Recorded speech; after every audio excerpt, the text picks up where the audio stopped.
বন্ধুরা, আজকে নভেম্বরের 30 তারিখ। আমি আমার ছাদের যে ড্রাগন গাছগুলো সেগুলোর আপডেট দিচ্ছি। শীতের শুরু, আমরা দেখতে পাচ্ছি যে অনেকগুলো নতুন নতুন কুশি বের হচ্ছে।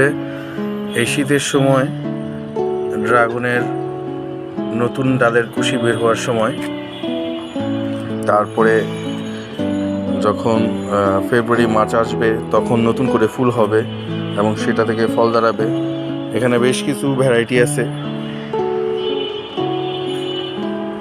আমার ছাদের ওই সাইডেও কিছু ড্রাগনের ভ্যারাইটি আছে। তো এখন সব গাছ নতুন নতুন কুশি ছাড়ছে। আমার নিচেও, এই যে বাড়ির নিচেও কিছু গাছ আছে, ওইখানেও ড্রাগন আছে। তো এইগুলোর আপডেট আপনারা পাবেন অবশ্যই। আমার পেজটিকে ফলো করে রাখুন। ধন্যবাদ।